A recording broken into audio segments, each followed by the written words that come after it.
Reporte minero y energético. ¿Cómo les va? Comenzamos un nuevo capítulo de Reporte Minero y Energético. Más de 1.000 millones fueron los que las mineras invirtieron durante 2020 en 8 insumos considerados críticos para el funcionamiento de la industria. Camiones, perforadoras, bolas de molienda o cal son parte de estos insumos que cada año analiza Cochilco para entregar una visión sobre cómo se está desarrollando el mercado y cómo se proyecta a futuro. Estos insumos, en su mayoría importados, han involucrado importantes recursos en los últimos años, alcanzando en el periodo 2006 a 2020 inversiones cercanas a los 13.500 millones de dólares. Pero ¿cómo ha afectado la pandemia la importación de estos insumos críticos? ¿Qué oportunidades trae consigo el nuevo escenario que enfrenta el sector para los proveedores locales? Vamos a analizar este y otros temas conversando con el director de Estudios y Políticas Públicas de Cochilco, Jorge Cantalupps. Otros temas que también vamos a estar abordando en el programa. Analizaremos la relevancia de los contratos de mantenimiento de largo plazo de activos críticos mineros, el asesoramiento para optimizar el uso de distintos equipos de la industria y además veremos cómo han disminuido las brechas para lograr una mayor incorporación de las mujeres en la industria minera en Chile. Todo eso y más, por supuesto, las novedades de la industria minera y energética lo vamos a revisar aquí en Reporte Minero y Energético.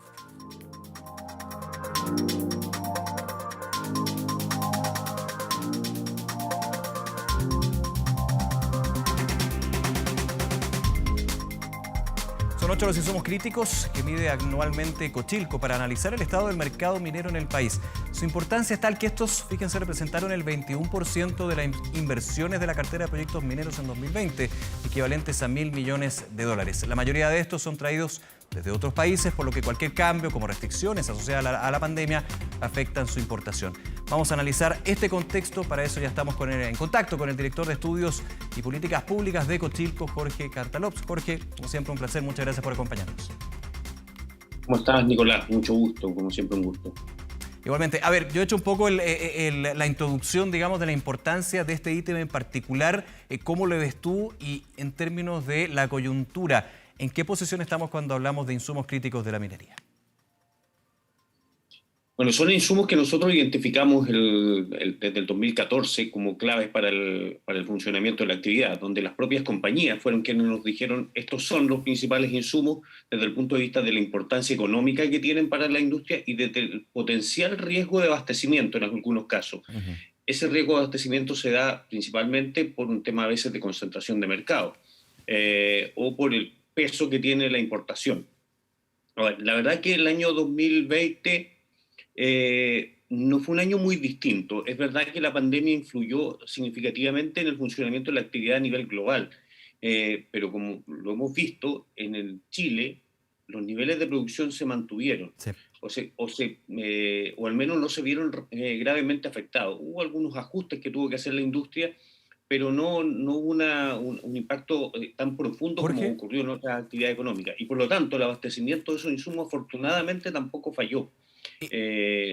No hay un riesgo, no hubo un acrecentamiento del riesgo por la pandemia. Claro, y quiero andar un poquito en ese tema, porque recordando lo que fue el año pasado, comenzando con fuerza, con muchos problemas, la crisis sanitaria, con la restricción en términos de el movimiento, cierre de fronteras, el problema que no solamente para la minería, sino distintos sectores se ha dado con respecto al punto de insumos, de abastecerse de insumos importados, cuando gran parte de los insumos críticos que llegan a la minería vienen de otros países. ¿Cómo se logró finalmente que ese desajuste entre la oferta y la demanda, podríamos decir, no se diera el año pasado? No fue tan importante el efecto. O sea, el efecto hubo, pero podría haber sido mucho mayor, digamos. Exactamente. Claro. Tenemos que pensar que son insumos, en algunos casos de inversión y en otros de consumo directo, que no necesariamente son perecibles. Por lo tanto, igual las compañías pueden manejar un stock. Ya. Y eso es clave. Puede haber un inventario de estos insumos y finalmente ir de alguna manera aplicando las reservas, se podría decir. Absolutamente. Y particularmente se dio que en los casos en algunos de estos insumos críticos que nosotros identificamos son equipos. Y esos equipos, las compañías han ido prolongando la vida útil. Ya lo vimos durante los momentos de bajos precios, digamos, 2014, 2017, las compañías hicieron políticas de extender la vida útil. Y eso, obviamente, esas políticas han dado fruto y se pudieron seguir utilizando el año pasado. por otro lado, otros insumos estratégicos como por ejemplo los neumáticos, coincidió con una ley de responsabilidad extendida del productor hacia los neumáticos. Por lo tanto, se venían aplicando también políticas de parte de las industrias, de las compañías mineras, para ver qué se hacía. Y eso también ha llevado a hacer un uso más eficiente. Sí. Se dio un escenario positivo en ese sentido, pero tiene que ver con la preparación de las compañías mineras, fundamentalmente. Y hagamos un poquito de historia, y no tan antigua, sino bastante reciente, remontándonos al superciclo del cobre, cuando equipo que se echaba a perder, equipo que se cambiaba, no se arreglaba. Y de ahí, cuando ya empezamos con los bajos precios del cobre y de los metales en general, esa idea empieza a cambiar radicalmente, como tú dices. Ahora no es cambiar el equipo, es repararlo y lograr también una mantención para que extienda su vida útil. Eso de alguna manera, esa enseñanza y ese porrazo de realidad ayudó bastante para el año pasado con respecto a esto, ¿no? Sin duda. Ya. Y una de las conclusiones que hemos sacado de esta versión, ya del estudio que lo partimos en el 2014, es este cambio de tendencia en el uso de equipos, en algunos casos, hacia una... No hay un volumen de importación tan grande como ocurrió precisamente en el superciclo, como tú decías, sino que ya uno tiende a ver un uso más racional, no digo que antes no haya sido, pero más eficiente al menos de los equipos. Ujú. A ver, me gustaría hacer también un tema con respecto a este mercado de los insumos críticos. Hay un porcentaje importante que se importa. ¿Cuánto es de producción nacional, en mercado local, que genera estos insumos críticos para la minería? Depende mucho del insumo. En el Ya. caso de la cal, los productores locales son importantes. En el caso de la polemolienda también hay abastecimiento local. Pero en el caso de los equipos y reactivos, son fundamentalmente importados. Los equipos de camiones de extracción, palas, equipos de perforación y reactivos de la industria son fundamentalmente, si bien hay abastecimiento local, tiene que ver con empresas que distribuyen localmente. Claro. Pero son importaciones indirectas. Ahí lo fundamental es la De importación. hecho, con empresas internacionales que tienen filiales o oficinas acá en Chile para ofrecer el mantenimiento y el monitoreo de esos equipos, en la gran Sí, mayoría, de hecho. sí, sí. Y en el caso de los insumos reactivos, que eso mueren con el uso, también hay un rol importante de las compañías proveedoras desde el punto de vista de asesoría técnica en el uso. Pero es eso, que igual es una fuente de creación de valor, pero principalmente son insumos de origen importado. Ujú. Pero hay una industria, digamos, de insumos críticos, tú lo decías muy bien, depende del insumo que estamos hablando, pero en términos de equipos, maquinarias, que ha ido aumentando aquí a nivel nacional, o principalmente todo se está importando. La parte de los equipos principalmente se importa. Ya. No hemos identificado un cambio de tendencia en estos insumos que nosotros identificamos como críticos. Ahora, eso podría cambiar en el futuro en la medida que se incorporen más elementos de economía circular y la industria va a avanzar hacia la economía circular y probablemente este estudio también nos sirva a nosotros como un punto de partida para esta nueva línea de trabajo que hemos comenzado el año pasado que tiene que ver con economía circular en minería, porque probablemente van a ser el origen de la incorporación de elementos de economía circular en los proveedores. Ujú. Y ya lo hemos visto, hay casos bastante emblemáticos en Chile de, no precisamente los insumos que están en este estudio, pero de otros equipos para la industria minera, donde ya se están diseñando con el concepto de economía circular. Y yo creo que ahí sí que hay una oportunidad Jorge, importante para el futuro. a ver, antes de eso, definamos economía circular y cómo influye en esto que estamos conversando, para quienes nos ven hasta ahora. Bueno, la economía circular es básicamente, en el caso de lo que estamos hablando, tiene bastante otras aristas, Sí. digamos, pero tiene que ver con usar los equipos no solamente una vez, tiene que tratar obviamente los equipos no se utilizan una sola vez, pero tratar, enfocarnos en la reutilización de los equipos mineros. Y ahí hay un elemento bastante interesante, y yo insisto, y lo hemos identificado como uno de los potenciales espacios de desarrollo de economía circular con un enorme impacto probablemente en proveedores locales, porque ya a lo mejor los mismos camiones mineros en el futuro, a lo mejor en lugar de durar 10 años, como históricamente se pensaba, a lo mejor van a durar más con un reemplazo de equipos, de elementos, Ujú. como ya ocurre, pero a lo mejor de manera mucho más planificada. Y ahí hay un espacio importante para el desarrollo de los proveedores locales, porque los proveedores locales sí son muy importantes en la prestación de servicio precisamente a las empresas que proveen equipos. Claro. O sea, Entonces, entendiendo el enfoque que ustedes tienen en Cochilco, sería más que pensar en empresas locales que generen los fierros, digamos, o estas grandes maquinarias, bueno, de todo tipo en realidad, se ocupan la mayoría en la minería, en vez de generar estas maquinarias, generar las partes, repuestos y mantención para estas maquinarias que son importadas. Ahí debería ser enfocado. Yo creo que sí. Ya. Nosotros pensamos que sí. Nosotros pensamos que ahí hay un potencial importante de desarrollo de industria local. Ujú. Claro, y obviamente también vamos desde empresas proveedoras que pueden ser específicas en cierto tipo de repuesto o de cierto know-how, tecnología con respecto a lo que puede ser la maquinaria. No estamos concentrando en las maquinarias, pero principalmente por este mercado que existe. Efectivamente, ahí está. Y es porque tiene la gracia de ser un elemento que puede ser utilizado reiterativamente, a diferencia de un reactivo, no sé, el ácido sulfúrico, que es otro insumo crítico, pero que lo analizamos en otro estudio, que entre comillas se utiliza una vez. Claro.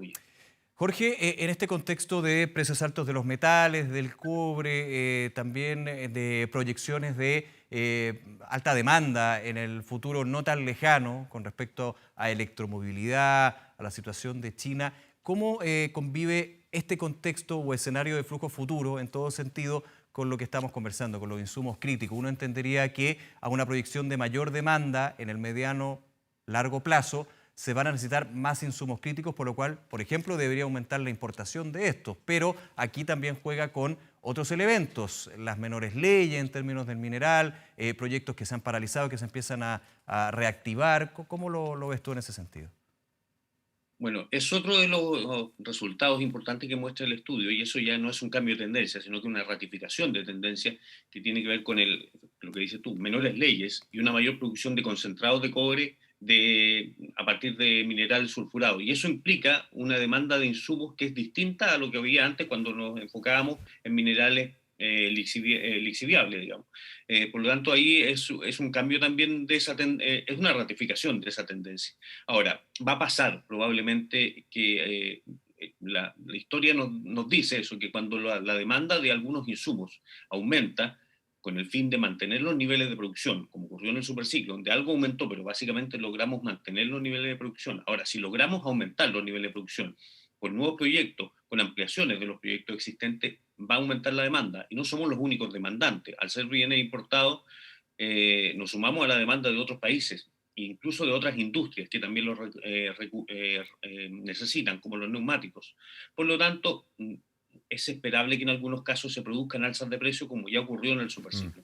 Se produce. Y eso sin duda genera una presión en la industria. Claro, uno dice que buenos precios sobre $4 de todas maneras, pero también se produce un alza en los costos, que lo que hemos identificado es que esa tendencia al alza en los costos es bastante más difícil de ajustar. Los precios bajan, y el precio va a bajar en algún momento a $2, $2.50, eso va a pasar porque es cíclico, pero los costos cuesta bastante más bajarlos, claro, por una serie de otros factores, y eso es algo que hoy día las compañías yo creo que lo tienen claro, y probablemente lo van a hacer con más cuidado, que está muy reciente lo del superciclo todavía. Bien, Jorge, como siempre, muchísimas gracias por acompañarnos en el programa y que te vaya muy bien. Un abrazo. Muchas gracias, Nicolás. Nos vemos, chao. La relación entre proveedores y compañías es cada vez más relevante en la minería. Esto debido a la necesaria, lo que estábamos hablando, mantención que deben tener los equipos utilizados en la industria. Esto tras los altos costos operacionales que podrían generar la falla en una máquina. Lo cierto es que hay alternativas más riesgosas que otras, pero los especialistas concluyen en que el asesoramiento permanente y la relación de confianza son fundamentales. Son algunos de los equipos esenciales a la hora de poner en marcha una faena. Maquinarias que en algunos casos son automatizadas y colaboran a la simplificación de procesos en minería, pero también requieren de un debido tratamiento a lo largo del tiempo. De ahí surge el concepto de mantenimiento predictivo. Se basa, tal como su definición, en ir tomando síntomas del equipo. Tal como antiguamente tomábamos los análisis de aceite, presiones, temperatura, hoy día el mantenimiento predictivo que ofrecen los dealers de los equipos mineros está relacionado con el monitoreo de condiciones en línea. Condiciones necesarias para prever a través de señales las fallas que podrían existir en un equipo. Por eso los proveedores de estos artefactos juegan un rol importante a la hora de disminuir el riesgo de paralización en algún departamento. Tienen una sala de monitoreo y te van revisando, yo diría minuto a minuto, el estado de tu equipo y te van advirtiendo en caso de que encuentren alguna anomalía. Situación que se da siempre y cuando las mineras opten por establecer un contrato o relación a largo plazo con sus proveedores. Asesorar al cliente en su proceso, y no solamente en el mantenimiento, también en la operación nosotros podemos hacer mejora. Ellos necesitan también tener personal propio supervisando este proceso como tal. Entonces ese nivel de supervisión el mismo cliente también define en mayor o menor grado. Es un ahorro en tiempo, en recursos, en dinero, finalmente puede ser más eficiente. Equipos de perforación subterránea o de superficie, equipos de corte mecánico, perforadoras de roca, camiones subterráneos y trituradoras son solo parte de los aparatos que requieren de un respaldo y monitoreo constante, instancia en la que se genera una relación de confianza entre proveedor y cliente. Y hace que ellos también seguricen el recurso, seguricen a los especialistas. Veo que para allá es la tendencia. Lo que podríamos estar variando es qué tipo de mantención vamos a hacer. Mantenimiento preventivo ejecutado periódicamente a partir de plazos acordados previamente, o mantención por condición realizada solo cuando un equipo muestra indicadores de bajo rendimiento. Veo que para allá es la tendencia. Lo que podríamos estar variando es qué tipo de mantención vamos a hacer. Provoca un beneficio para nuestros clientes que van a tener que parar menos, que van a tener que hacer menos mantenimiento, más productividad de sus activos. Pero, ¿qué consecuencias podría provocar no contar con un servicio de mantenimiento constante por parte de un proveedor? Si a un equipo minero, los cuales son de gran energía, no le hacemos mantenimiento adecuado a los frenos, a las direcciones, puede ocurrir un accidente. Ponemos en riesgo la producción. Y tercero, como consecuencia, diría yo, los daños mayores que van a ocurrir en los equipos mineros, por ende, mayores gastos en mantenimiento. La velocidad de respuesta es súper relevante y por tanto eso afecta abiertamente, tiene un efecto directo en la productividad y los costos de productividad del cliente, al tener un equipo detenido, al tener una unidad que no está produciendo. Contratos de largo aliento que las compañías mineras se prefieren debido al vínculo con socios estratégicos que les permiten aprender e incorporar rápidamente soluciones tecnológicas en las que los proveedores se comprometen a mantener el adecuado estándar de fábrica con sus clientes.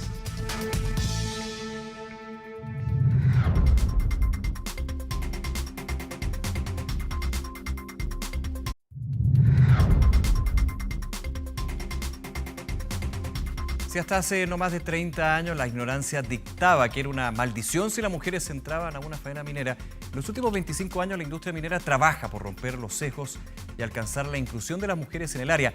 Y aunque la pandemia frenó un incipiente aumento de este contexto, algunos especialistas creen que las cifras son positivas. Ha sido históricamente un espacio liderado por el género masculino. Desde su origen, la minería en Chile ha contado con expertos, ingenieros y directivos que han posicionado la industria a nivel mundial. Pero hace poco más de 2 décadas, el panorama vive una incipiente transformación hacia la inclusión femenina y la equidad de género. Con el esfuerzo tuyo, de tu familia, como profesional, te vas abriendo puertas y te vas haciendo un espacio dentro de la minería. Mónica es solo una de las 26.000 mujeres, según cifras del Servicio Nacional de Geología y Minería de Chile, Serna Geomín, que hoy cuentan con un cargo de representación en una compañía minera, un número similar al de otros países andinos. Bueno, tenemos a un Perú, por ejemplo, dependiendo de los datos consultados y las fuentes, en un 6,3%, un Chile entre el 8 y el 10% de participación femenina en el sector minero. La participación femenina en la industria minera generalmente ha sido baja.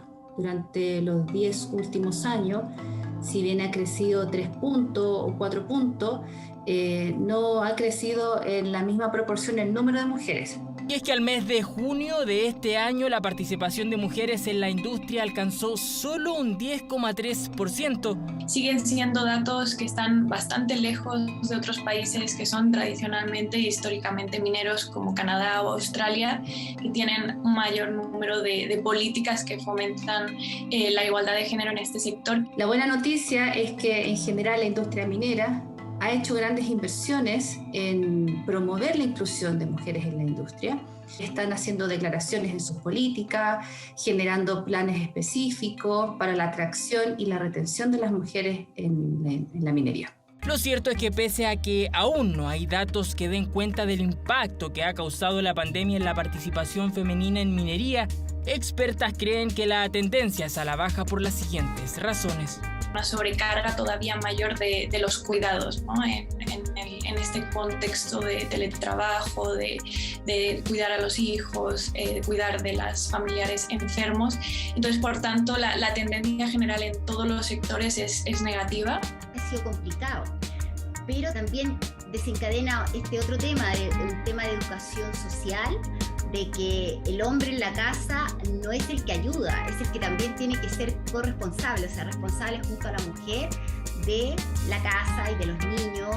Motivos por los que las autoridades mantienen en marcha un plan estratégico para disminuir las brechas que existen entre hombres y mujeres en esta área. Desde el 2018 tenemos una mesa de trabajo con las organizaciones más importantes de este rubro, en donde hemos desarrollado una agenda importante para alcanzar equidad de género y también conciliación de la vida laboral y personal. De verdad la minería está abierta a las mujeres. De verdad tenemos un espacio que hay que aprovechar y las mujeres que quieran entrar a la minería tienen que venir porque la oportunidad la van a tener. Pero como en todos lados, hay que trabajar. Y pese al leve aumento, hay optimismo debido al ingreso de 4.000 mujeres al sector desde diciembre a la fecha, por lo que se proyecta que estos números sigan en alza para que durante los próximos años se alcance un alto porcentaje de inclusión femenina en la minería. APP sigue conmemorando sus 130 años de experiencia en la industria minera mundial y el próximo 27 de agosto a las 11 de la mañana va a realizar un conversatorio sobre el rol de los contratos de mantenimiento a largo plazo en activos críticos mineros, un tema de suma relevancia, como estábamos conversando en el programa, y para el sector, pues equipos detenidos pueden significar millonarias pérdidas.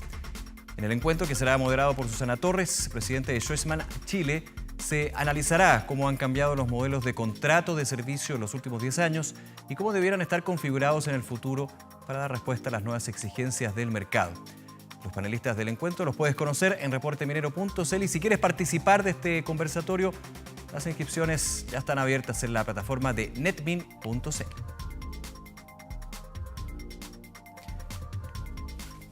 Codelco ingresó al Servicio de Evaluación de Impacto Ambiental la declaración de impacto ambiental del proyecto Adecuaciones Constructivas, proyecto Relaves Espesados Talabre, iniciativa que forma parte del proyecto Radomiro Tovic Sulfuros.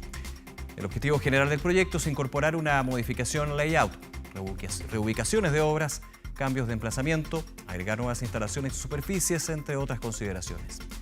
Hay que destacar que la iniciativa proyectada para septiembre de 2022 cuenta con una inversión de más de 1.500 millones de dólares y considera la utilización de más de 2.500 personas durante el pic de construcción. En busca de plantear una ruta de acción para la reducción de las emisiones en la industria minera, OCHEF Minería elaboró el informe Minería y Cambio Climático. El trabajo, dirigido por los profesores Willy Kraft y Bárbara Salinas, numerosos académicos e investigadores de la Universidad de Chile, propone directrices que posicionaría a la minería chilena y particularmente a la del cobre como un producto diferenciado y limpio. La investigación ofrece una mirada actualizada de estadísticas del sector, tendencias, vulnerabilidades frente al cambio climático y demandas proyectadas para distintos minerales. Además, muestra la relación que existe entre la transición energética, temas de electromovilidad y minería, donde la base se centra en la mitigación de los efectos del cambio climático. Durante el 2020, de acuerdo con el Índice Atractivo País para Energías Renovables, Chile bajó un puesto en el ranking de países más atractivos para invertir en este tipo de energías. Para explicar la causa de este descenso y conocer más sobre este estudio realizado por EI, conversamos con su socia de Cambio Climático y Sostenibilidad, Elaine Almeida. Si uno mira el puntaje que obtuvo los distintos tipos de fuentes primarias de energía de Chile, gran parte de estas fuentes primarias, y ahí estoy hablando de energía de generación eólica onshore, biomasa, geotérmica, solar especialmente, el puntaje de Chile viene subiendo. Y es asociado también al desarrollo de las tecnologías que respaldan obviamente la utilización de estas ventajas comparativas que tenemos como país. Llegamos al final del programa, pero dejarlos invitados a este 24, 25 y 26 de agosto, una versión de Enexpro Proveedores Mineros 2021. No olviden suscribirse también a nuestro newsletter y toda la información que pueden encontrar en reporteminero.cl y todos nuestros capítulos y temporadas, como siempre, en 24horas.cl. Será hasta la próxima. Que estén muy bien. Chao. Nos vemos.